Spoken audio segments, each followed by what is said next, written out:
Bonjour Jean-Hubert. Bonjour Valérie. Merci d'être avec nous. Heureuse d'être là. On le sait en Église, on a souvent tendance à vouloir combler les trous et à attribuer des postes à des gens en fonction des besoins plutôt qu'en fonction de leur personnalité ou de leurs attraits. Est-ce que vous pourriez nous en dire plus? Tu as parfaitement raison. Pendant presque 15 ans de mission de prêtre en paroisse, les premiers 15 ans de ma mission, mon souci c'était que ça marche et donc de trouver des gens généreux qui allaient répondre aux besoins que j'identifiais dans la paroisse. Mais je me suis aperçu qu'en fonctionnant comme ça, il fallait toujours que je tire comme une locomotive qui tire des wagons et que les gens étaient souvent insatisfaits et ne duraient pas longtemps. Donc il fallait trouver autre chose. Alors comment as-tu fait pour changer la culture de l'engagement dans tes paroisses? Eh bien, en contact avec d'autres églises, c'est toujours intéressant d'aller voir ce qui se passe ailleurs. Je me suis rendu compte que dans certaines églises, au lieu de partir des besoins de la paroisse, ils partaient des disponibilités, des compétences, du goût des personnes, et ils appelaient les personnes pour les aider à grandir au travers leur service et leur mission. Et là, ça a changé quelque chose.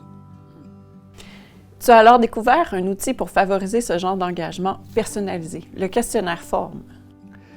Alors tout à fait. Ce questionnaire est un outil pour identifier personnellement la meilleure manière de devenir pêcheur d'hommes et de répondre à l'appel du Christ, de servir en Église et dans le monde avec les compétences et notre propre histoire.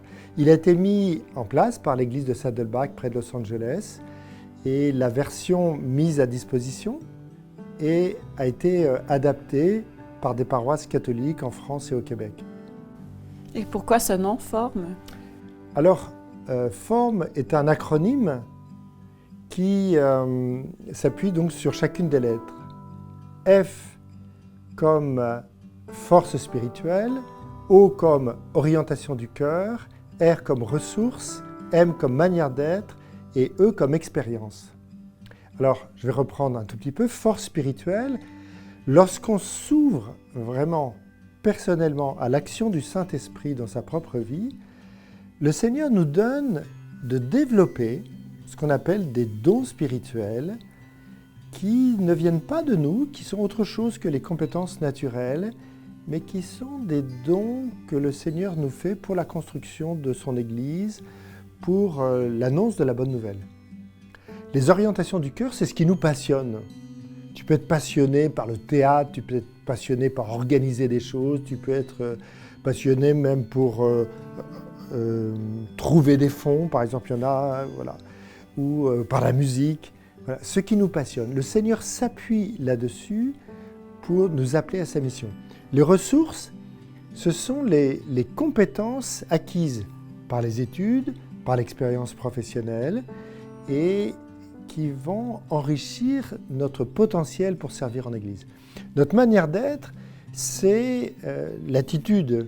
Je peux être introverti, extroverti. Si je suis introverti, on me met à l'accueil, c'est peut-être pas la meilleure place. Et donc, c'est identifier ce que je suis au-delà de mon chemin de conversion, ce que je suis naturellement, et pouvoir m'appuyer là-dessus pour servir. Et puis l'expérience, c'est en fait les expériences heureuses ou difficiles, humaines ou spirituelles, qui me constituent. Et on s'aperçoit que le Seigneur ne gâche rien. Les expériences heureuses vont me fortifier pour pouvoir servir, mais les expériences difficiles vont comme me donner de la compassion pour accompagner et rejoindre les personnes qui ont vécu les mêmes choses. Et donc en m'appuyant, en identifiant dans mon histoire ces 5 dimensions qui me constituent, je vais pouvoir davantage identifier au point où j'en suis la meilleure façon de servir le Seigneur dans son Église et dans le monde. Est-ce que ce questionnaire est utile pour toute personne qui chemine dans une paroisse ou une communauté? Alors on s'est aperçu qu'une personne qui vient de vivre un chemin de conversion, il ne faut pas spécialement chercher à lui confier une grosse mission. Par contre, une personne qui vient de découvrir le Seigneur, ça va être utile d'avoir un petit service, bref dans le temps et pas spécialement compliqué, mais qui va avoir l'avantage de permettre à cette personne d'être intégrés dans la communauté chrétienne.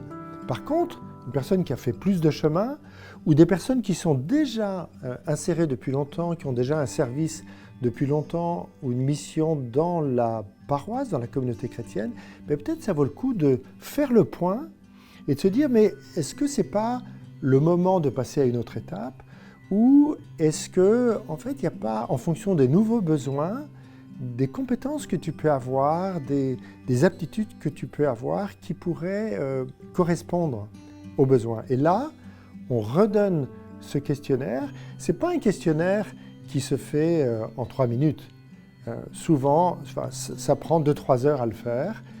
Et même, souvent, nous donnons ce questionnaire aux personnes après l'avoir expliqué. Et on lui dit, voilà, tu as 15 jours ou 3 semaines pour le faire, tu prends le temps. Et puis, tu rassembles les réponses il y a une double feuille qui permet de rassembler les réponses. Puis tu reviens, les réponses t'appartiennent. Mais c'est un document de dialogue pour discerner ensemble la meilleure manière dont tu vas pouvoir servir le Seigneur dans la communauté chrétienne que nous formons ici. Alors, merci d'apporter au Québec ce questionnaire qui nous permet d'en connaître plus sur nous-mêmes et sur toutes les ressources qu'on peut apporter à la mission. Alors, je n'ai pas apporté ce questionnaire au Québec. Certaines paroisses l'utilisaient déjà. On a mutualisé la manière dont on l'utilisait et dont on l'avait adapté pour bénéficier des apports des uns et des autres et d'avoir un outil qui est disponible maintenant et facilement accessible. Bonne suite, merci. Bonne utilisation et bonne suite.